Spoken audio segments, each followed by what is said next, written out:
concentrate on a specific regional market, product line or a group of buyers. ठीक है, focus straight आपका focus group होता है, ठीक है, उस हिसाब से आप अपनी स्ट्रेटेजी बनाते हो, जैसे आपकी मार्केट होती है उस हिसाब से आप अपना प्रोडक्ट जो है वो सेल, जैसे फॉर एग्जांपल आपने नाम सुना होगा, आप जिनके घर बहन भाइयों के बच्चे या खुद जिन्होंने बचपन ये फिशर प्राइस के अगर टॉयज देखे खरीदे हों, फिशर प्राइस के जो टॉयज है वो बहुत एक्सपेंसिव और बहुत अच्छी क्वालिटी के। इसी तरह उन्होंने इलेक्ट्रॉनिक कैलकुलेटर्स निकाले थे, बड़े-बड़े साइज़ में, ब्राइट कलर के, बटन्स भी बड़े-बड़े थे, तो प्री स्कूलर्स के लिए निकाले थे, जो छोटे-छोटे बच्चे स्टूडेंट्स होते हैं ना, उनके लिए।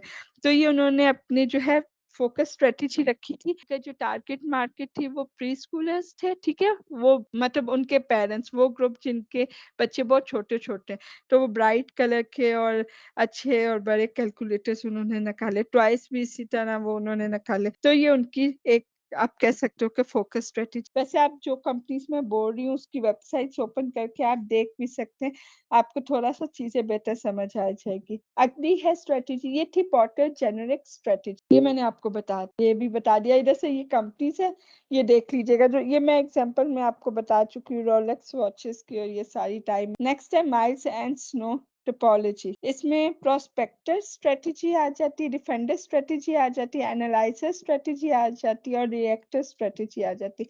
अब वन बाय वन हम इन सब स्ट्रैटेजीज़ को जो है वो डिस्कस करेंगे। प्रोस्पेक्टर स्ट्रैटेजी होती है a strategy in which the firm encourages creativity and flexibility and is often decentralised, ठीक है? कोई भी ऐसी कंपनी, ऑर्गेनाइज़ेशन जो डिसेंट्रलाइज़्ड हो, डिसेंट्रलाइज़्ड क्या होती है कि जहाँ उसके जो रीजनल मैनेजर्स हैं ना, वो खुद ही मामलों को हैंडल कर रहे हों, खुद ही उस पे डिसीजन ले रहे हों, ठीक है?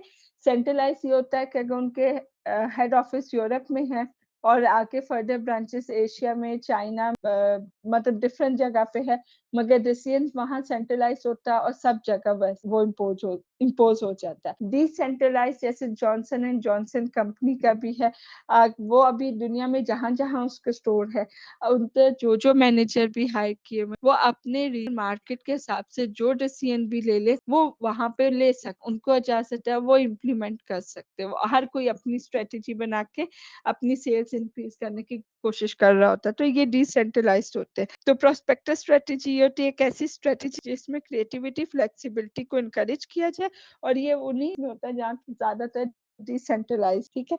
फिर आ जाता है आपका defender strategy, a strategy in which the firm focuses on lowering cost and improving, आज पता नहीं क्या ये स्लिप ऑफ टंग बहुत हो रहा है, and improving the performance of current product. मैं आके ये देखती हूँ, तो ये टेबल आपके सामने खोल देती हूँ, आपको क्लियर हो जाएगा ये चारों स्ट्रैटेजी है, क्योंकि पिछले वाले में मैं खुद ही आपको बोल के बताती रही और ये वाला जो है स्लाइड पीछे वाली रख और इसी पे एक्सप्लेन कर दिया, ये उसकी डेफिनेशन थी, ठीक है? ये देख लीजिएगा। वैसे मैंने क्लियर आपको एक-एक एग्ज़ाम्पल देके बताया, आपके लिए मुश्किल नहीं होगा और वो एग्ज़ाम्पल्स यहाँ पे लिखी हुई भी हैं, ठीक है? ये जो एक्सएक्सएक्स गारमेंट्स लिखे हैं ना, ये कोई भी आप कंपनी ले सकते हो, जैसे मैंने आपको जे डॉट का, गुल अहमद का और इन लोगों का बताया, या आप कोई भी ले सकते। अच्छा, माइल्स एंड स्नो टोपोलॉजी में यहाँ देखिएगा। फिर है defender strategy, a strategy in which the firms focuses on lowering cost and improving the performance of current product, ठीक है? कैसी स्ट्रैटेजी जिसमें आप अपने प्रोडक्ट की कीमत कम कर देते हो और मगर आप कोशिश कर रहे होते हो कि मार्केट में आप सर्वाइव कर जाओ, आप उसकी क्वालिटी जो है वो बेहतर कर लें, कोशिश करते हैं कि वो बेहतर हो, ठीक है? फिर आपकी एनालाइज़र स्ट्रैटेजी है, strategy in which the firms attempt to maintain its current business and to be somewhat innovative in new business, ठीक है? एनालाइज़र स्ट्रैटेजी ऐसी स्ट्रैटेजी होती है जिसमें ऑर्गेनाइज़ेशन के जो भी करंट बिज़नेसेस हैं, वो चाहते हैं वो भी उनके हाथ में रहे और वो थोड़ी-सी इनोवेशन करके न्यू बिज़नेस स्टार्ट कर लें या अपने बिज़नेस को मज़ीद एक्सटेंड कर लें, ठीक है? इसमें इन्होंने याहू और आईबीएम की एग्ज़ाम्पल दी हुई है। फिर रिएक्टर स्ट्रैटेजी है, strategy in which a firm has no consistent approach और स्ट्रैटेजी, तो उसको रिएक्टर स्ट्रैटेजी कहते हैं। जैसे एक इंटरनेशनल हार्वेस्टर कंपनी थी, आईएच, अगर आप उसको देखें 1970s में, ये बहुत मशहूर कंपनी थी। इसने जो अप्रोच अडॉप्ट की हुई थी वो रिएक्टर स्ट्रैटेजी थी। अच्छा, अब ये कंपनी जो है ट्रक बनाती थी, कंस्ट्रक्शन इक्विपमेंट्स बनाती थी, एग्रीकल्चर इक्विपमेंट्स जो है वो बनाती थी और अपने कंपैटिटर से ये लोग काफ़ी आगे थे। फिर जब मार्केट में रिसेशन आया ना और डिमांड कट होना शुरू होगी। तो इन्होंने सिचुएशन को उस हिसाब से इवैल्यूएट नहीं किया कि रिसेशन आया हुआ है, तो उस हिसाब से अपनी स्ट्रैटेजी नहीं बना के फिर क्या हुआ कि इस कंपनी को मिलियंस ऑफ डॉलर का लॉस हो गया और उसके बाद सिचुएशन ऐसी आ गई कि इन्होंने अपनी चीज़ें बेच भी दी। अभी ये कंपनी जो है ना बस मीडियम साइज़ ट्रक मैन्युफैक्चर करती है। चूँकि ये अपनी एनवायरनमेंट एंटिसिपेट नहीं कर पाई थी, तो इस वजह से ये लॉस में चली गई और फिर इसको जो है बड़ा लिमिटेड सा अब इसका बिज़नेस है, ठीक है? नेक्स्ट है strategy based on the product life cycle, ठीक है? कोई भी प्रोडक्ट होता है ना, जब वो लॉन्च होता है तो उसका एक इंट्रोडक्शन फेज़ होता है, जिसमें आप लोग बहुत मेहनत कर रहे होते हो और सेल वॉल्यूम कैसे इंक्रीज़ हो, वो सोच रहे होते हो, प्रोडक्ट को कैसे ऊपर ले जाया जाए। तो ये डिफरेंट स्टेजेस है, वो स्टेजेस आपको बता देती हूँ कि स्टेजेस कौन-कौन सी हैं। एक उसमें इंट्रोडक्शन है, फिर ग्रोथ है, फिर मैच्योरिटी है, फिर डिक्लाइन है। नेक्स्ट मैं पिक्चर खोलती हूँ ताकि आपको उससे क्लियर हो, ठीक है? इंट्रोडक्शन में जो है मैनेजर का सारा फ़ोकस इसी तरह होता है कि किसी तरह प्रोडक्ट जो है वो लोगों तक पहुँचे, लोगों में को इंट्रोड्यूस कराएँ ताकि लोग उसको खरीदें। फिर वो एम्प्लॉइज़ हायर कर रहा होता है, अपनी इन्वेंटरीज़ बढ़ा रहा होता है, कैश फ्लोज़ को देख रहा होता है। ये इंट्रोडक्शन फ़ेज़। फिर ग्रोथ फ़ेज़ में ये होता है कि जब वो फर्म प्रोडक्ट बनाना शुरू कर देती है, उसकी सेल कंटिन्यू हो जाती है, उसके मैनेजमेंट इश्यूज़ जो है वो रिज़ॉल्व हो जाते हैं, वो क्वालिटी कंट्रोल उनके हाथ में आ जाता है, डिफरेंशिएशन बेसिस पे वो अपना प्रोडक्ट जो है वो लॉन्च करते हैं, तो ये ग्रोथ वाली स्टेज में, ठीक है? उसकी स्टेज है। फिर मैच्योरिटी आ जाती है, मैच्योरिटी में ये है ये उसके बाद जो है मैच्योरिटी वैसे थोड़ा टाइम रहती है, उसके बाद फिर डिक्लाइन आता है। मैच्योरिटी में ये होता है कि आप अपनी मार्केट में जगह बना चुके होते हो, आपकी प्रोडक्ट की एक वैल्यू होती है, ठीक है?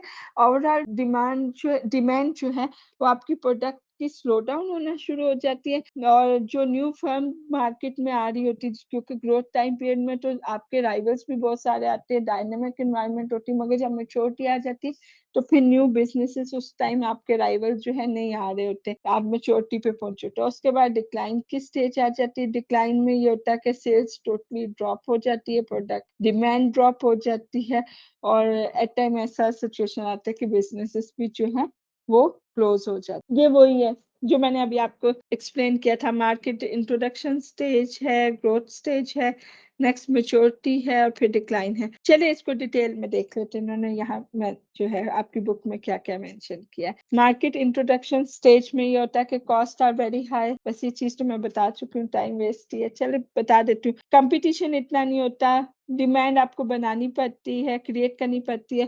पहले प्रोडक्ट ये हुआ करते थे मार्केट में, वो कहते थे आपकी ये ज़रूरत है और ये प्रोडक्ट है, आप ये ले लें तो आपकी ये ज़रूरत पूरी हो जाएगी। अब जो बिज़नेसेस है, एनवायरनमेंट इतना डायनामिक है, अब वो ये नहीं कहते आपको ये ज़रूरत है, ये प्रोडक्ट ले वो अपना प्रोडक्ट लॉन्च करते हैं, वो कहते हैं कि आपकी ये नीड या आपकी ये सैटिस्फैक्शन है, इससे पूरी होगी। तो वो अपना प्रोडक्ट लॉन्च करके आप में वो डिमांड जो है वो जनरेट करता है, उस हिसाब से जो है सेल कर ठीक है। ग्रोथ रेट भी मैंने सॉरी ग्रोथ स्टेज भी मैंने डिस्कस कर ली, मैच्योरिटी भी डिस्कस कर लिया और डिक्लाइन भी कर लिया। नेक्स्ट आते हैं इम्प्लीमेंटिंग बिज़नेस लेवल स्ट्रेटजीज़ पे। डिफरेंशिएशन स्ट्रेटजी जैसे मैं आपको पहले भी बता रही थी, आप अपने किसी प्रोडक्ट उसकी किसी ख़ासियत, ख़ुसूसियत की बेसिस पे जो है अपने प्रोडक्ट को जो है सेल कर रहे होते हो, ठीक है? जैसे मैं आपको एक एग्ज़ाम्पल दूँगी कुछ शॉप्स होती हैं, जैसे आप पाकिस्तान में जो है पाकिस्तान की एग्ज़ाम्पल देती हूँ, हाइपर स्टार हो, ठीक है? जिसे कारफोर अभी कहते हैं। बड़े-बड़े जनरल स्टोर जहाँ पे आपको सब चीज़ें वग़ैरह मिल जाए, अंडर वन रूफ जाए, खाने-पीने की ग्रॉसरी मिल जाए, बर्तन मिल जाए, इलेक्ट्रॉनिक्स का सामान भी मिल जाता है। मतलब वो कहते हैं कि अंडर वन रूफ आपको सब मिल जाती है, आपको कहीं और नहीं जाना पड़ता। तो ये अभी जो बाकी छोटे-मोटे स्टोर्स हैं, वो तो फिर ज़ाहिर बात है वो तो इनसे नहीं कम्पीट कर सकेंगे। ये तो इनकी डिफरेंशिएशन स्ट्रैटेजी हुई कि आपको जगह-जगह मार्केट में जाके या जगह-जगह एक से दूसरी दुकान जाके या एक एरिया से दूसरे एरिया जाके चीज़ नहीं लेनी पड़ेगी। आप एक जगह जाओगे और आपको सब चीज़ मिल जाएगी, ठीक है? इंटरनेशनल फर्म्स जो हैं वो काफ़ी सारी ऐसी हैं, वो ये जो है पेट हाउसेस से लेके जो है फिर वो सब चीज़ जो है जितनी भी ज़रूरत होती है इवन वो कपड़ों की ये सारी मिल रही होती है। अगर आप में से कोई हाइपर स्टार या अभी वो रीनेम हुआ है कारफोर गया हो, तो उसमें ये कपड़े भी होते हैं, जूते भी होते हैं, खाने-पीने की चीज़ें भी होती हैं, सब्ज़ी, फ्रूट भी होता है, इलेक्ट्रॉनिक्स भी हैं, बर्तन भी हैं, मतलब सब कुछ है। जितने के जो चीज़ आपके ज़हन में आ रही है, जो आपकी ज़रूरत है, वो सब जो है वहाँ पे मौजूद, ठीक है। तो ये हो जाती है आपकी डिफरेंशिएशन स्ट्रेटेजी। आपकी बुक में एक एग्जांपल इन्होंने दी है, Ben and Jerry homemade ice cream. इन्होंने भी एक डिफरेंशिएशन स्ट्रेटेजी अडॉप्ट की थी। इनकी डिफरेंशिएशन स्ट्रेटेजी क्या थी कि इन्होंने अपने आइस फ्लेवर्स के नाम ना बड़े डिफरेंट डिफरेंट रखे हुए थे, ठीक है। और जो मशहूर मशहूर गाने थे उस टाइम के फेमस, वो उन्होंने अपने हर आइसक्रीम फ्लेवर के साथ जो है वो लिंक किए, और जाहिर बात है उसके कॉपीराइट्स परचेज किए हुए होंगे उस तरह। पाकिस्तान की एग्जांपल देना चाहूंगी, जैसे यहाँ 401 बेकर्स हैं इस्लामाबाद में, ठीक है।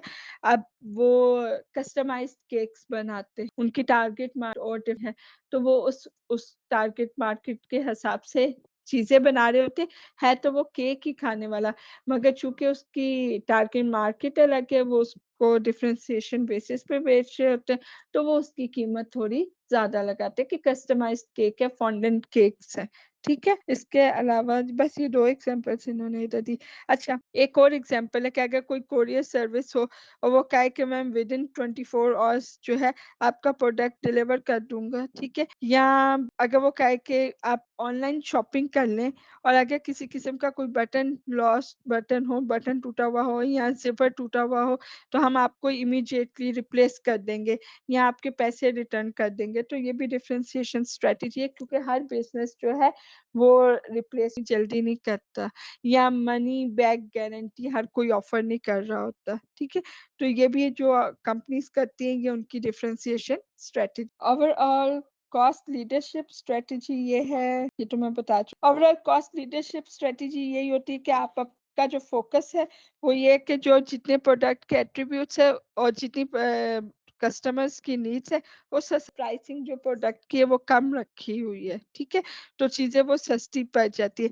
जैसे एक BIC पेन हुआ करते थे, और वो एडवर्टाइज किया करते थे, कहते थे right first time every time, ठीक है। यानी आपका पेन बहुत ज्यादा देर चलता है। जैसे पाकिस्तान में पेन किसी टाइम में बॉल पॉइंट होता था, वो कहते थे कि बहुत ज्यादा चलता है, ठीक है। इसी तरह जो है टाइमिंग जो वॉचेस का ब्रांड है वो कहता है takes are licking and keep on taking, ठीक है। या वॉलमार्ट स्टोर्स जो है वो कहते हैं always the low price brand, मतलब कि हमारे यहाँ पे सस्ती चीजें। या जैसे ये कारफोर की मैंने आपको एग्जांपल, ये भी कॉस्ट लीडरशिप स्ट्रेटेजी अडॉप्ट की हुई है। ये भी जो बल्क पे सामान दे रहे होते हैं उस पे सॉरी प्राइसेस बहुत कम लगाई होती है, ओवरऑल कंसेशंस इतने दे रहे होते हैं कि वो आपको सस्ता पड़ रहा होता है। तो अक्सर जो शॉप्स वाले हैं वो जाके वहां से ले लेते हैं बल्क में, उनको पर प्रोडक्ट जो है वो चीज सस्ती पड़ रही होती है। इसी तरह तोशिबा के सेल्स आप लोगों ने अपने घर में देखे होंगे, सेमीकंडक्टर फर्म है जापानीज। ये भी इनकी पर यूनिट जो कॉस्ट है मैन्युफैक्चरिंग की, उस हिसाब से इन्होंने भी प्रोडक्ट बहुत सस्ते रखे होते। ये सारी जो कंपनी आपको बोली, ये सारी जो है ये कॉस्ट लीडरशिप स्ट्रेटेजी अडॉप्ट की हुई, ठीक है। फिर आ जाता है आपके implementing miles and snow strategy. ये दूसरी स्ट्रेटेजी थी जो मैंने आपको पढ़ाई थी। इसमें प्रोस्पेक्टस स्ट्रेटेजी जो है, an organisation implementing prospectus strategy is innovative, seek new market opportunities and take numerous risks, ठीक है। तो उसको आप कहते हो कि इन्होंने प्रोस्पेक्टस स्ट्रेटेजी जो है वो अडॉप्ट की हुई है, ठीक है। इसमें मैं आपको जॉनसन एंड जॉनसन जो कंपनी है सॉरी की एग्जांपल दूंगी।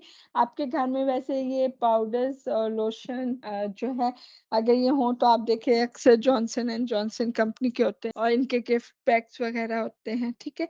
इन्होंने प्रोस्पेक्टिव स्ट्रेटेजी अडॉप्ट की हुई है। ये इनका सारा डिसेंट्रलाइज सिस्टम होता है, ठीक है।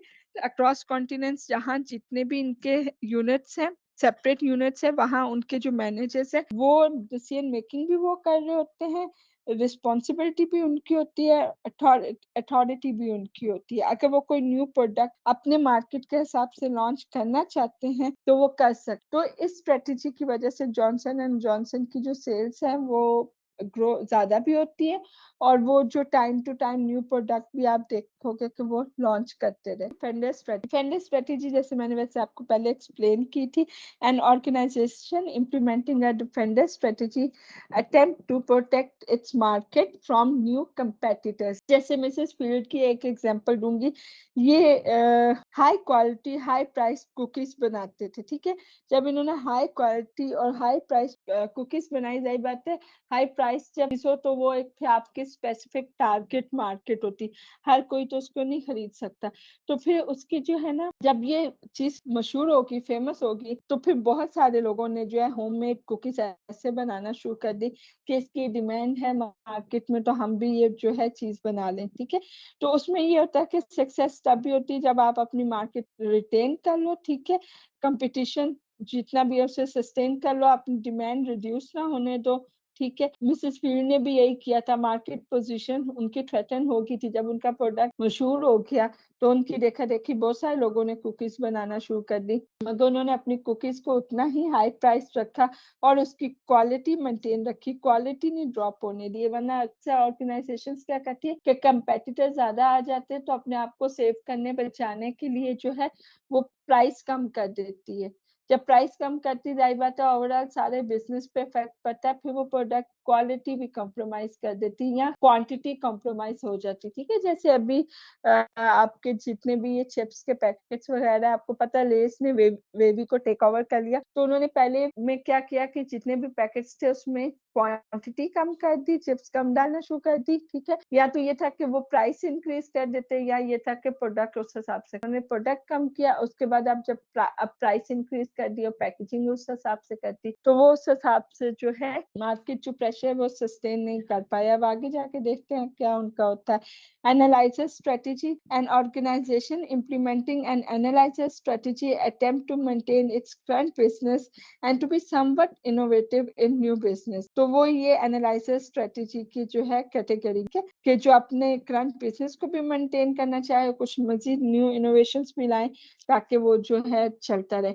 जैसे मैं आपको एग्जांपल दूंगी, किसकी दूं, प्रॉक्टर एंड गैम्बल की देती हूँ। ठीक है, वो क्या कहते हैं कि जो उनके कोर बिजनेसेस है उन्होंने वो भी रखे हुए हैं और वो उसके साथ जो बाकी बिजनेस अपॉर्चुनिटीज है उनको भी देखते रहते, एक्सपेरिमेंट करते रहते, चीजें और डालते रहते। ठीक है, मैकडोनल्ड्स को अगर आप देख लो, सब इनका चिकन प्रोडक्ट्स होते हैं, मगर इन्होंने अभी कॉफी और ये जो क्या कहना चाहिए, एक बिल्कुल डिफरेंट है ना चीज, कॉफीज और वो ब्राउनीज और ये चीजें इंट्रोड्यूस करना शुरू कर दी, bakery items kind of type of. ठीक है, या एक ऑर्गेनाइजेशन हो जो आइसक्रीम्स और साथ म्यूजिक वगैरह और इसका कर रहे हो, फिर उसके साथ वो दूसरे फूड प्रोडक्ट्स भी जो है वो लॉन्च करना शुरू करते, तो वो इसमें आ जाते। एक स्टारबक्स जो है कंपनी, उन्होंने इसका किया था कि उनका कोर बिजनेस कॉफी का था। ठीक है, और बाद में उन्होंने म्यूजिक और आइसक्रीम और फूड प्रोडक्ट्स में भी जो है वो ये भी इस फील्ड में, इस साइड पे भी वो चल।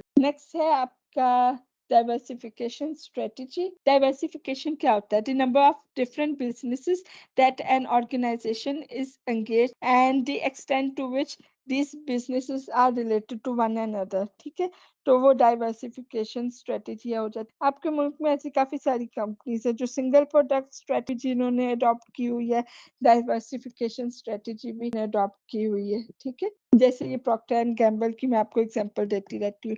नंबर 1 पे देखिएगा, single product strategy, a strategy in which an organization manufactures just one product or service and sell it in single geographic market। Single product strategy नाम से ही आपको पता लग रहा है कि एक ही प्रोडक्ट बनाते हैं और वो जो भी उनकी मार्केट है उसमें सेल कर देते हैं। इसमें WD-40 कंपनी की एक एग्जांपल है। ये स्प्रे लुब्रिकेंट्स बनाती थी और नॉर्थ अमेरिका में बेचा करते थे, मतलब वहां उनकी मार्केट थी इनकी स्प्रे लुब्रिकेंट।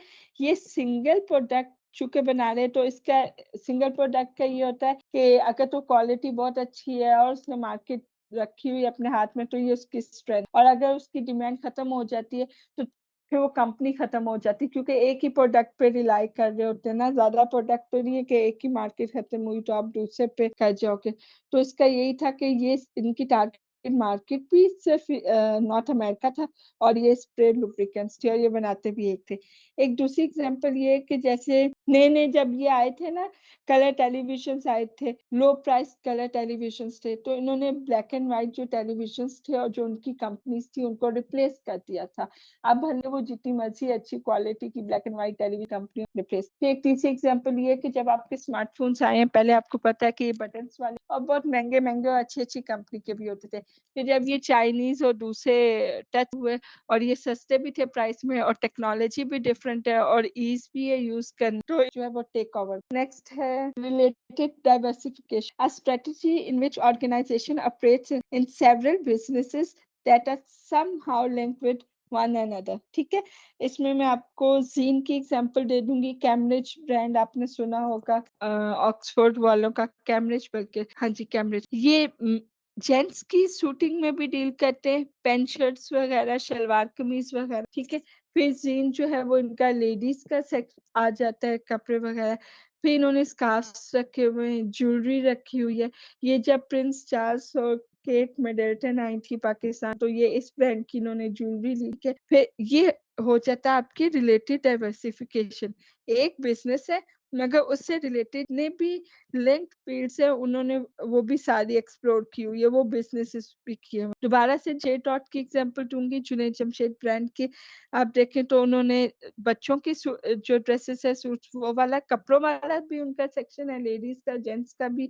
और ये फिर परफ्यूम्स का उनका है, कॉस्मेटिक्स का है, पेशावरी चप्पलों का, ज्वेलरी का है। देखो ये सब चीजें रिलेटेड है। अगर आप किसी इवेंट की शॉपिंग करने जा रहे हो तो एक चीज ले रहे हो, तो उससे जितने लिंक बिजनेसेस हैं वो सारा के सारे जो है उसमें होंगे। ये मैंने आपको पाकिस्तानी इन्वायरमेंट से रिलेटेड एग्जांपल दिया। इधर इन्होंने बाहर की अपनी कुछ कंपनीज का। बेसिस ऑफ रिलेटेडनेस क्या हो सकती है? इंडस्ट्री हो सकती है, मार्केट प्लेस हो सकते हैं। अच्छा, फिल्म्स को अगर आप देख लो, कंपनी को, इलेक्ट्रॉनिक कंपनी है, उसने काफी सारी चीजें बनाई हुई है, किचन इक्विपमेंट्स बनाए हुए हैं, ये लाइट, ये जो बल्ब्स वगैरह होते थे, ये भी बनाए बने। तो कोई भी ऐसी कंपनी जो अपने से रिलेटेड बाकी सारे बिजनेस एरियाज भी एक्सप्लोर कर ले, तो वो रिलेटेड डाइवर्सिफिकेशन में। अच्छा, वापिस इधर ही रखती हूँ। बेसिस ऑफ रिलेटेडनेस देखिएगा, रिलेटेड डाइवर्सिफिकेशन में सिमिलर टेक्नोलॉजी भी हो सकती है। ठीक है, जैसे मैंने आपको फिल्म्स का बताया, बल्ब भी बनाते हैं, इलेक्ट्रॉनिक इक्विपमेंट्स भी बनाते हैं। फिर बोइंग जो है वो मिलिट्री एयरक्राफ्ट्स भी बनाता है, सिंपल पैसेंजर जो है एयरक्राफ्ट्स वो भी बनाता है।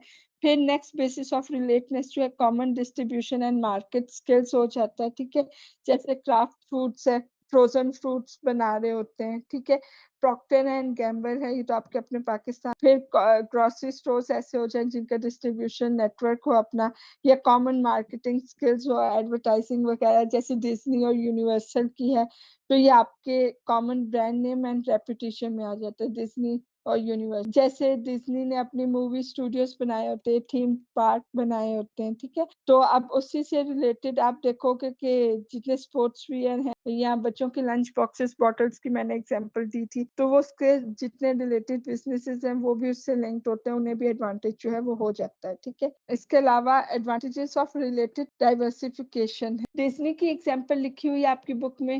डिज्नी का ये कि अगर उनके थीम पार्क की अटेंडेंस कम हो रही है, जैसे कोविड के टाइम में कम हो गई थी, तो उनकी जो है ऑनलाइन जो क्या कहना चाहिए, वो मेंबरशिप देते हैं व्यूज करने की मूवी, वो इंक्रीज कर जाती है। डीवीडी सेल्स हो वो इंक्रीज कर जाती है। या डिज्नी फैक्टर से रिलेटेड जो चीजें मार्केट में आई है, बच्चे वो खरीदना शुरू करते हैं, तो वो प्रॉफिट वहां से आ जाता है, तो चीजें बैलेंस आउट हो जाते हैं। तो एडवांटेज ऑफ रिलेटेड डाइवर्सिफिकेशन ये भी है कि आपके बिजनेस जो है वो सरवाइव कर जाते हैं।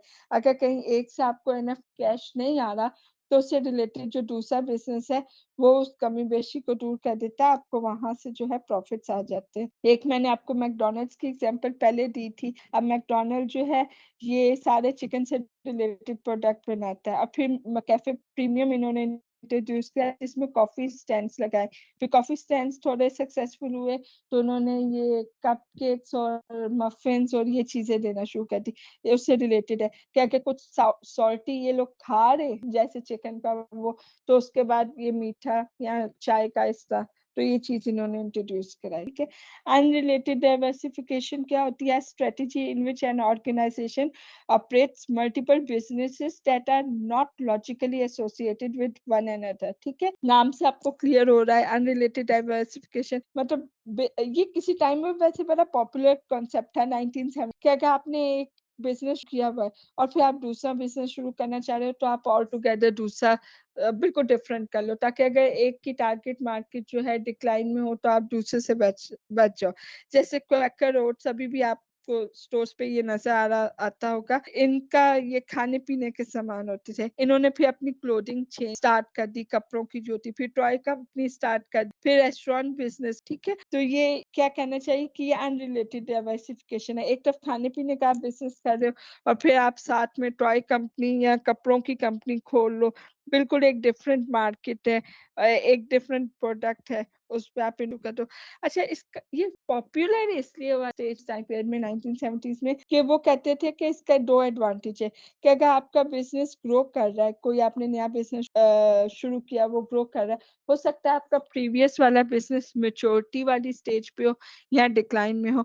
तो अगर आपका हो सकता है आपका पुराना बिजनेस मेच्योरिटी में हो, तो आप उस वो कैश फ्लोस जो है वो इजीली मैनेज कर लेते हो।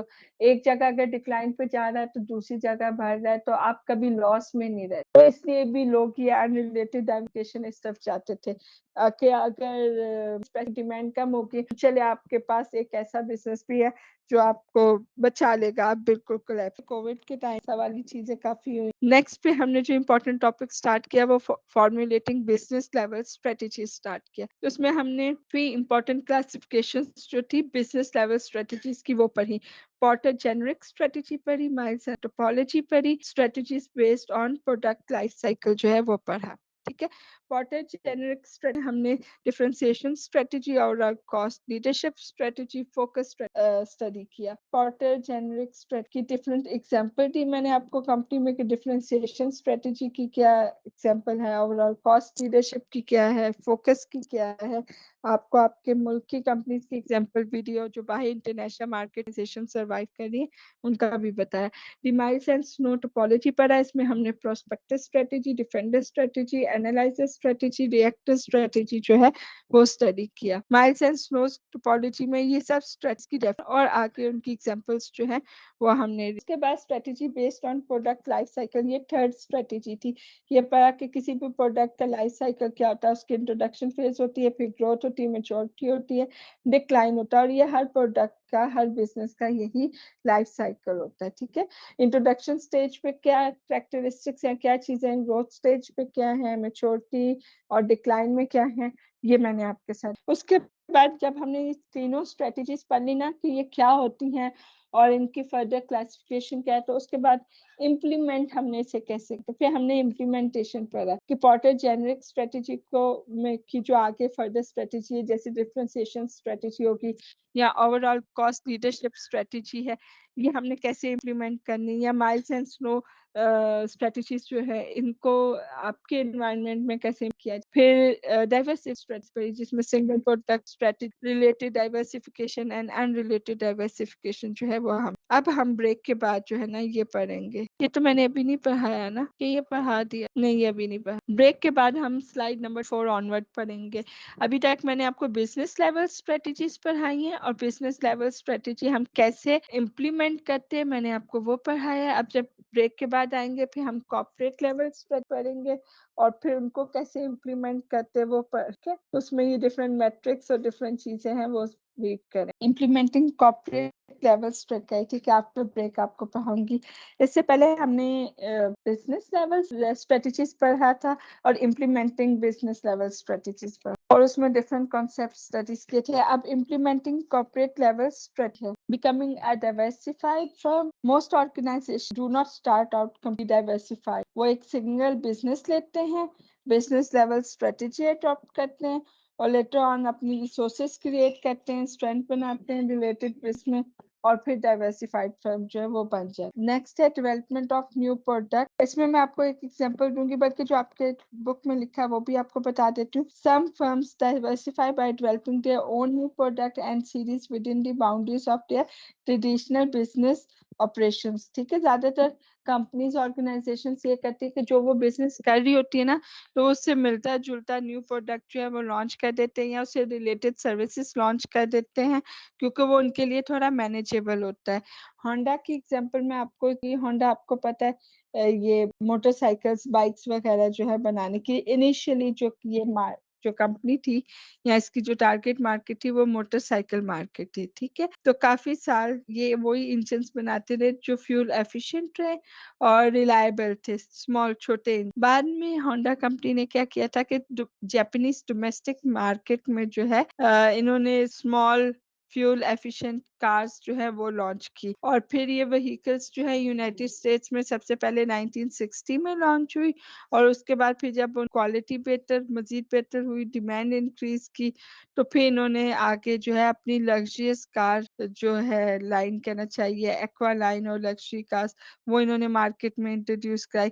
फिर अब ये ऐसी गाड़ियाँ भी बनाते हैं जो ऑल टेरेन व्हीकल्स हो किसी भी किस्म के एरिया में इवन पहाड़ी इलाकों में ऊपर-नीचे जो है वो चल सकते हैं। इसके अलावा जो है जनरेटर्स और इस टाइप की पोर्टेबल इलेक्ट्रॉनिक जनरेटर्स जो होते हैं और ऐसी चीज़ें वगैरह जो है अब होंडा जो है वो ये भी बनाता है। तो ये एक सेम गाड़ी बनाने का इंजन का जो इनका बिज़नेस था बाइक्स का, उससे आप देखें कि इन्होंने लिंक करके कितने न्यू प्रोडक्ट्स जो हैं वो लॉन्च कर लिए। नेक्स्ट है replacement of suppliers and customers. इसमें 2 कॉन्सेप्ट्स हैं, ठीक है? एक बैकवर्ड वर्टिकल इंटीग्रेशन है, एक फॉरवर्ड वर्टिकल इंटीग्रेशन। अच्छा बैकवर्ड वर्टिकल इंटीग्रेशन ये होती है an organisation beginning the business activity formerly conducted by its suppliers, ठीक है?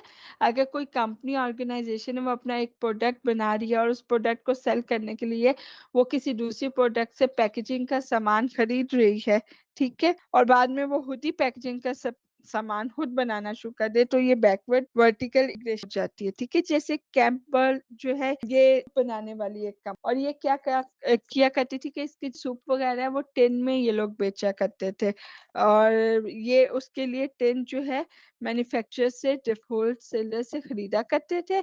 फिर उन टिन्स पर में अपना प्रोडक्ट डाल के जो है ये सेल किया करते थे। जिन टिन बनाने वाली कंपनियों से ये लेते थे, वो इनकी टिन पे लेबलिंग वगैरह भी किया करते थे। बाद में जो है ये कैंपबेल सूप इन्होंने क्या किया कि खुद ही अपनी कंपनी खोल ली कैन मैन्युफैक्चरिंग। इनिशियली खोली इन्होंने इसीलिए थी कि ये सिर्फ़ अपना बिज़नेस में जो से सपोर्ट करेंगे। मगर अभी ये वर्ल्ड की लार्जेस्ट कैन कंपनीज़ में से एक कंपनी है और ज़्यादातर कैन ये जो प्रोड्यूस कर रहे होते हैं, ये अपने ही प्रोडक्ट सेल करने में जो है लगा देते। नेक्स्ट कॉन्सेप्ट है फॉरवर्ड वर्टिकल इंटीग्रेशन का। An organisation beginning the business activity formerly conducted by its customer, ठीक है? कोई भी ऑर्गेनाइजेशन या कंपनी एक ऐसी बिज़नेस स्टार्ट कर दे, जो उससे पहले उसके कस्टमर्स कर रहे थे, ठीक है? मैं आपको एग्ज़ाम्पल दूँगी कि जैसे कोई कपड़ों का ब्रांड है, वो कपड़े डिज़ाइन करता है और आगे जो होलसेलर या रिटेलर्स है या जो मॉल वगैरह है, वहाँ जो डिफरेंट दुकानें वहाँ पे वो अपना सामान रखवा दे, ठीक है? वो हो गए इसके कस्टमर और आगे से वो लोग आगे लोगों को बेचते हैं या सेल करते हैं। और अब ऐसे फॉरवर्ड वर्टिकल इंटीग्रेशन क्या हुई कि यही जो होलसेलर्स को या रिटेलर्स को या मार्केट्स में मॉल में बेचते, उसकी बजाय अगर ये अपना शॉप, अपना ब्रांड लॉन्च कर ले या अपनी दुकान खोल ले और उसपे अपना प्रोडक्ट रख के बेच कर दे, तो ये forward vertical integration. Designer Asim Jofa की एग्ज़ाम्पल दूँगी। पहले ये कपड़े डिज़ाइन करते थे और फिर ये बड़े स्टोर्स हैं जो कपड़े पे या जो मॉल्स में बड़ी शॉप्स है, वहाँ पे ये अपना प्रोडक्ट रखवा देते थे, वहाँ से आगे जो है लोग खरीद लेते थे। अब इन्होंने अपना भी स्टार्ट कर दिया। अगर आप ऑनलाइन ऑर्डर कर दो, तो ये कराची से जो है ऑल ओवर पाकिस्तान आपको सप्लाई कर और आगे नियर फ्यूचर में ये अपनी अगर आउटलेट भी खोल लेते हैं और उसपे वो अवेलेबल हो, तो ये मज़ीद बेहतर हो जाएगा। तो ये जो इस टाइप की स्ट्रैटेजी होती है, इसे फॉरवर्ड वर्टिकल इंटीग्रेशन के नेक्स्ट है मर्जर्स एंड एक्विजिशन। मर्जर क्या होता है? The purchase of one firm by another firm of approximate same size, उसको मर्जर कहते हैं, ठीक है? 2 मतलब बराबर के साइज की फर्म से और एक फर्म दूसरे को खरीद ले तो ये मर्जर हो गया या एक दूसरे के साथ मिल जाए तो ये मर्जर हो गया, ठीक है? बेसिकली परचेज ही होता है मगर दोनों का साइज सेम। एक्विजिशन में क्या होता है? The purchase of a firm bye a firm that is considerably larger. एक बड़ी फर्म बड़ी ऑर्गेनाइजेशन किसी छोटी को खरीद ले तो वो एक्विजिशन हो जाता है, ठीक है? पाकिस्तान में कोई एग्जांपल है मर्जर्स की और एक्विजिशन की? होता क्या है पाकिस्तान में जो गवर्नमेंट ओन होती है ना और कंपनीज या बिजनेसेस होते हैं, ये उसके शेयरलाइजेशन जुल्फिकार अली भुट्टो के टाइम पीरियड में हुई थी ना, तो इन्होंने सारे जो प्राइवेट बिजनेसेस थे ये टेक ओवर कर लिए थे। और फिर उस वक्त से लेके अब तक जब जब भी गवर्नमेंट ऑफ पाकिस्तान को जरूरत पड़ती है, ये चीजों को प्राइवेटाइज कर देते, सेल कर देते। तो ज्यादातर पहले इनका ये होता है कि शेयर्स वगैरह पे, तो ये जो मर्जर्स हैं या एक्विजिशंस हैं, ये ज्यादातर जो है आपको प्राइवेट बिजनेसेस में नजर आता है, टेक ओवर करना और ये साथ उसमें। अगला है major tools for managing diversification. इसमें हम two important portfolio management techniques जो है वो स्टडी करेंगे। एक बीसीजी मैट्रिक्स है और एक जीई बिजनेस स्क्रीन है। ठीक है, तो सबसे पहले हम बीसीजी मैट्रिक्स जो है वो पढ़ लेते हैं। बीसीजी मैट्रिक्स जो है ना, जिसका आप लोगों का स्वॉट एनालिसिस आपने पढ़ा था ना कि एक ब्लॉक बना हुआ है और एक साइड पे स्ट्रेंथ है, जैसे अपॉर्चुनिटी थ्रेट्स है, इसी तरह ये ग्रिड है, मैं आपको शो करती हूँ। आपकी स्क्रीन पे होगी बीसीजी मैट्रिक्स। अगर आप देखें तो यहाँ पे जो है हॉरिजॉन्टल अगर आप देखें तो रिलेटिव मार्केट शेयर है, लो से लेकर हाई तक। मेरा कर्सर भी साथ मूव कर रहा है तो ये देख लीजिएगा। और वर्टिकली आप देखेंगे तो मार्केट ग्रोथ रेट है, और ये भी इन्होंने स्केल किया है लो से लेकर हाई। ठीक है, तो अगर रिलेटिव मार्केट शेयर आपका हाई हो और मार्केट ग्रोथ रेट आपका लो हो, तो ये कहते हैं कि ये आपकी कैश काउस है। ठीक है, अगर आपका मार्केट शेयर भी लो है, आपका मार्केट ग्रोथ रेट भी लो है, तो उस सिचुएशन में डॉग्स के साथ किया है, टैग किया है। और अगर आपका मार्केट शेयर भी ऊपर है, मार्केट ग्रोथ रेट भी ऊपर है, तो ये सबसे ज्यादा आइडियलिस्टिक सिचुएशन है, स्टार्स वाली, आपका बिजनेस बूम करेगा। और अगर आपका मार्केट शेयर कम है और ग्रोथ रेट ज्यादा है, तो ये क्वेश्चन मार्क वाली। नेक्स्ट आपका जीई बिजनेस स्ट्रीम है। Basically it's a method of evaluating businesses along to dimensions. Dimensions मैं ओपन कर देती हूँ ताकि आपको क्लियर हो जाए। एक इंडस्ट्री अट्रैक्टिवनेस है, आप देख लिखा हुआ जो ग्रोथ रेट है, ये वाली जो चीज है ये इंडस्ट्री अट्रैक्टिवनेस है। और हॉरिजॉन्टली आपकी कंपेटिटिव पोजीशन आ जाती है। ठीक है, आप कंपेटिटिव पोजीशन और इंडस्ट्री ग्रोथ रेट को हम साथ लेके चलेंगे और सिचुएशन को एनालाइज करेंगे। अच्छा, कंपेटिटिव पोजीशन अगर आप देख लो तो कंपेटिशन में आपका मार्केट शेयर आता है, आपका टेक्नोलॉजिकल नो हाउ आता है, प्रोडक्ट क्वालिटी इंक्लूडेड है, सर्विस नेटवर्क इंक्लूडेड है, प्राइस कंपेटिटिवनेस है और ऑपरेटिंग कॉस्ट है। ये सारी चीजें आपकी कंपेटिशन में आती है। ये नीचे इस ग्रेड के नीचे लिखा हुआ है। ठीक है, और इंडस्ट्री अट्रैक्टिवनेस क्या है, देखिए हॉरिजॉन्टली हम तो कंपेटिटिव पोजीशन देख लेना, तो वो कंपेटिटिव पोजीशन इन 6 पॉइंट्स पे बेस्ड है। ये 6 पॉइंट्स है कंपेटिटिव पोजीशन। अगर अभी आप वर्टिकली देखो, जो आपका इंडस्ट्री अट्रैक्टिवनेस है वो ये 4 पॉइंट्स है। मार्केट ग्रोथ है, मार्केट साइज है, कैपिटलाइज रिक्वायरमेंट्स है और कंपेटिटिव इंटेंट, तो ये वर्टिकली है। अगर आपकी कंपेटिटिव, यहाँ से मैं स्टार्ट, अच्छी है और आपकी जो इंडस्ट्री अट्रैक्टिवनेस है वो लो है, तो भी आप प्रॉफिट प्रोड्यूसर हो। okay? अगर आप कंपेटिटिव पोजीशन मीडियम है और इंडस्ट्री ग्रोथ रेट लो है, तो फिर ये लूजर वाली सिचुएशन। अगर कंपेटिटिव पोजीशन भी पुअर है और इंडस्ट्री ग्रोथ रेट भी लो है, तो भी लूजर वाली सिचुएशन। अगर आपकी कंपेटिटिव पोजीशन अच्छी है और मार्केट अट्रैक्टिवनेस या मार्केट ग्रोथ रेट भी मीडियम है, तो भी ये विनर वाली सिचुएशन। अगर कंपेटिटिव पोजीशन और इंडस्ट्री ग्रोथ रेट या अट्रैक्टिवनेस दोनों मीडियम है, तो आपका बिजनेस भी एवरेज है। और अगर आपकी कंपटीशन लो है और जो इंडस्ट्री अट्रैक्टिवनेस है वो मीडियम है, तो लूजर वाली सिचुएशन। अगर आपके कंपेटिटिव पोजीशन पुअर है और इंडस्ट्री ग्रोथ रेट हाई है, तो ये क्वेश्चन मार्क वाली सिचुएशन। और अगर आपकी कंपेटिटिव पोजीशन मीडियम है और इंडस्ट्री ग्रोथ रेट भी मीडियम है, तो भी ये विनर वाली सिचुएशन है। और ये आइडियल केस है अगर आपकी कंपेटिटिव पोजीशन बहुत अच्छी है और आपकी मार्केट अट्रैक्टिवनेस या मार्केट ग्रोथ रेट जो है वो हाई है, तो ये विनर वाली। तो इस सारे बेस स्क्रीन में आप देखो कि आपकी ये जो 3 सिचुएशंस है ये विनर वाली हैं, ये प्रॉफिट लूज प्रोड्यूसर की है, ये एवरेज बिजनेस के, जबकि ये जो 3 बॉटम में आ रही हैं जो पुअर से मीडियम है, ये लूजर वाली सिचुएशन। अदरवाइज ये बाकी जो 4 5 है ये सही। तो ये जीई बिजनेस ग्रेड थे। नेक्स्ट है developing international and global strategies. अच्छा स्टूडेंट्स, कॉर्पोरेट लेवल पे हमने बस ये 2 स्ट्रेटेजीज जो है वही आपके कोर्स में इंक्लूडेड थी बुक में, तो वही पे है। नेक्स्ट है developing international and global strategies. इसमें ग्लोबल एफिशिएंसीज आता है, मल्टी मार्केट फ्लेक्सिबिलिटी आता है, वर्ल्ड वाइड लर्निंग आता है। Developing international and global straight क्या है? Developing an international strategy is far more complex than developing a domestic one, क्योंकि डोमेस्टिक में तो आपने एक अपने ही मार्केट के हिसाब से स्ट्रेट बनानी होती है ना। जब आप इंटरनेशनल स्ट्रेटजीज बनाते हो तो अक्रॉस बॉर्डर्स हर मुल्क की अपनी पॉलिसीज हैं, अपने उनके टैक्स होते हैं, अपनी उनकी कंडीशंस, पॉलिटिकल एनवायरनमेंट होती है, लोगों के और तरह के वो टेस्ट होते हैं। फिर ये साथ साथ चूंकि डायनामिक एनवायरनमेंट है, चीजें चेंज हो रही होती है, तो वो एक ऑल टुगेदर जो है चीज डिफरेंट हो जाती है, आपके लिए टफ हो जाती है रिलेटिवली। डोमेस्टिक मार्केट निस्बतन है रिलेटिवली ये थोड़ा ज्यादा हो जाता है। ग्लोबल एफिशिएंसीज में मैं आपको नाइकी की एग्जांपल दूंगी, जूते बनाने वाली कंपनी है, आप सब ने नाम सुना होगा, स्पोर्ट बनाती है। अब जो एथलेटिक शूज होते हैं ना, ये बड़ा लेबर इंटेंसिव काम, एक एक जूते पे बड़ा वो उसका टाइम, जाहिर बात है लेबर इंटेंसिव काम है तो लेबर फिर एक्सपेंसिव होगी। तो नाइकी ने क्या किया कि जिन कैंपों में लेबर सस्ती थी ना, वहां इन्होंने अपनी फैक्ट्रीज अपनी ओपन कर दी कि वहां से जो है लेबर से बनवा ले। जैसे किसी टाइम इंडिया पाकिस्तान की, इंडिया की वैसे लेबर सस्ती होती और फिर चाइना की सबसे सस्ती होती, तो ज्यादातर अपनी कंपनी अपने जो है फैक्ट्री जो है वो चाइना में जो है खोली हुई, जहाँ लेबर सस्ती में। ठीक है, नाइकी की मैंने इसमें आपको एग्जांपल दे दी। नेक्स्ट है multi market flexibility. Multi market flexibility ये होता है कि जैसे मैं आपको यहाँ पे एग्जांपल दूंगी, टाइसन फूड। ठीक है, टाइसन फूड्स जो है वो ये चिकन सप्लाई करता है बेसिकली। तो यूएसए में इनकी एक कस्टमर मार्केट है।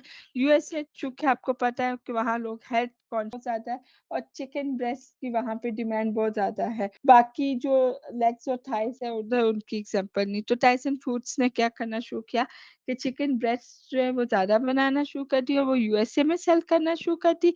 और जो थाइस है या लेग्स है, इसकी टारगेट मार्केट रशिया और चाइना, तो वो रशिया और चाइना में सेल करना शुरू करे। इस टाइम वेस्ट कोई नहीं जाती थी और चीज कहीं ना कहीं हो जाती। इसी तरह ये जो चिकन के क्या कहने चाहिए, ये पाव नहीं होते जो हम लोग वैसे ही फेंक देते, ये चाइनीज मार्केट में इसकी बहुत वैल्यू है चिकन फीड्स की, और वो उसको बड़ा टेस्टी और वो तो वो एक चिकन फीड्स की टारगेट मार्केट जो है वो चाइना। ठीक है, और टारगेट मार्केट्स देखते हुए ना यूएसए, रशिया, चाइना, जो इन्होंने डिफरेंट चिकन के ये चीजें जो सेल किए, इसमें ओवर $250 मिलियन वर्थ के जो है इन्होंने चीजें जो है एशिया में सेल की थी। इतना प्रॉफिट जो इन्होंने अर्न किया था। वर्ल्ड वाइड लर्निंग में मैं आपको एग्जांपल दूंगी, यूएसए मैनेजर्स। मैकडोनल्ड्स आपको पता है ऑल ओवर द वर्ल्ड। ठीक है, और जाहिर बात है जब अक्रॉस कॉन्टिनेंट्स डिफरेंट जगह है तो इनके फिर उस हिसाब से पॉलिसीज भी है।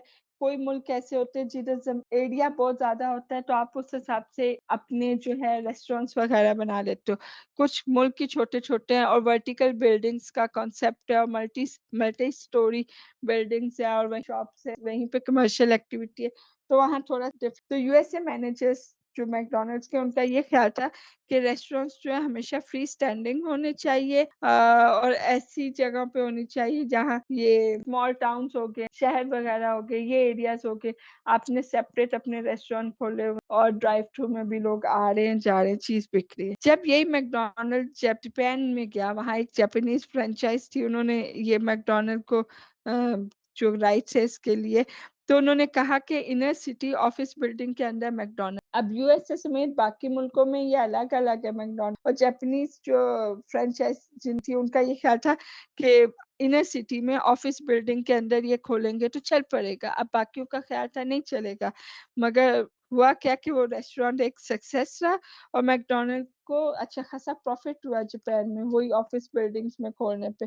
तो फिर जो मैकडोनल्ड्स के एग्जेक्टिव्स थे, उन्होंने सोचा कि उनको अपनी स्ट्रेटेजी चेंज करनी चाहिए, लोगों की डिमांड देख के उस हिसाब से वहां जो है आउटलेट्स खोलनी चाहिए। इसी तरह वॉलमार्ट सुपर स्टोर्स है।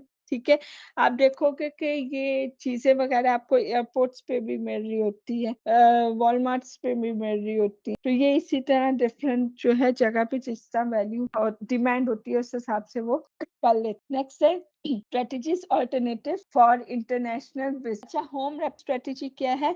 International strategy in which a company uses the core competency or firm specific advantage it developed at home as its main competitive weapon in the foreign market that it enters. ठीक है, home replication strategy होती है कि अगर आपके अपने मुल्क में वो कंपनी ऑर्गेनाइजेशन है और कोई एक चीज बहुत अच्छी चल रही है, तो आप जब बाहर मुल्क में जाके आप कंपनी लॉन्च करो या अपना प्रोडक्ट लॉन्च करो, तो आप सेम वही स्ट्रेटेजी जो है रिपीट कर, बिल्कुल वैसा ही काम कर दो, इसको रेप्लिकेट करना कहते हैं, तो वो सक्सेसफुल हो जाए। यहाँ पे मैं आपको मर्सिडीज की एग्जांपल दूंगी। मर्सिडीज वेल ब्रांड है, आप सबको पता है कि वेल इंजन, ये इसकी रेपुटेशन है कि ये इनके इंजन बहुत अच्छे होते हैं, ये लग्जरियस कार्स होती हैं, बड़ी हाई स्पीड पे होती हैं। अब मर्सिडीज जो है बेंज साहिब आते हैं, अब वो मुल्क जहाँ पे रोड्स उस टाइप की हैं, जहाँ पे टारगेट मार्केट ऐसी जो इतनी महंगी गाड़ियां अफोर्ड कर सकते हैं, लग्जरी कार्स अफोर्ड कर सकते हैं, रोड्स बिल्कुल सही, थोड़ा सा मार्केट रिच है, उसकी इतनी एबिलिटी है, तो वहाँ वो खरीद सकते हैं, परचेजिंग पावर ज्यादा है, तो वहाँ पे मर्सिडीज जो है सक्सेसफुल है। हाई इनकम लेवल जैसे यूरोप हो गया, अमेरिका हो गया, ठीक है, तो एशिया में उतने कंज्यूमर्स आपको, तो इसी तरह जो है मर्सिडीज बेंज ने जब इंटरनेशनली ये गई थी डिफरेंट कंट्रीज में, मुल्कों में, तो इन्होंने क्या किया कि जहाँ पे इनकम लेवल हाई है या जहाँ गाड़ियां चूंकि हाई स्पीड होती है ना, जहाँ पे इनका प्रोडक्ट ठीक चल सकता है, इन्होंने वहां पे जाके अपना प्रोडक्ट जो है यानी मर्सिडीज कार्स जो है वो लॉन्च की थी। नेक्स्ट है multi domestic strategy, international strategy in which a company manages itself as a collection of relatively independent operating subsidiaries, each of which focus on a specific domestic market, इसको domestic multi domestic strategy कहते हैं। ठीक है, यानी अगर different मुल्कों में आप काम कर रहे हैं और डिफरेंट जगह पे वहाँ की डोमेस्टिक मार्केट्स में आपका शेयर है, तो आपकी sale of production, distribution, marketing जो है वो लो हो जाएगी, कॉस्ट ऑफ कोऑर्डिनेशन जो है वो उस हिसाब से जो है कम हो जाएगी, आपके लिए इफेक्टिव रहेगी। नेक्स्ट है ग्लोबल स्ट्रेटेजी। ग्लोबल स्ट्रेटेजी होती है international strategy in which a company views the world as a single marketplace and has its primary goal the creation of standardized goals and services that will address the needs of consumer world wide. ठीक है, ये global strategy होगी, आपने अपने मुल्क में भी लगा ली और डिफरेंट जगह पे भी जहाँ आपकी कंपनी है, आप वहाँ पे वो स्ट्रेट जो है वो इम्प्लीमेंट कर। नेक्स्ट है ट्रांजिशनल स्ट्रेटेजी होती है। अच्छा, आगे चलते ट्रांजिशनल स्ट्रेटेजी पे। International strategy in which a company attempts to combine the benefits of global scale efficiencies with the benefit and advantages of local responsiveness, तो ये आपकी ट्रांजिशनल स्ट्रेटेजी हो जाती है। आपकी बुक में इन्होंने माइक्रोसॉफ्ट की एग्जांपल दी है, और जैसे माइक्रोसॉफ्ट जो है वो अपना प्रोडक्ट डेवलपमेंट यूनाइटेड स्टेट्स में करता है और बाकी उसकी जो फॉरेन सब्सिडरीज से मार्केटिंग वो वहां पे कर, वैसे तो मुझे लगता है माइक्रोसॉफ्ट हर जगह ही कर रहा होता है, बाहर ये एक example transitional strategy. Question of for application देखिएगा students, assume that you are the owner and manager of a small business, write a strategy for your business। Question क्या है? assume that you are the owner and manager of a small business, write a strategy for your business। Give an example of a corporation following a single product strategy, a related diversification strategy, an unrelated diversification strategy, and what level of performance would you expect from each firm based on its strategy? Examine the profitability, whether your expectations were accurate। ये question total research based है ना, आप research करोगे कि single product जो है companies वो कौन कौन सी हैं, फिर उनकी वेबसाइट्स में आप देखोगे, डाइवर्सिफिकेशन स्ट्रेटेजी देखोगे कौन सी कंपनीज कर रही, तो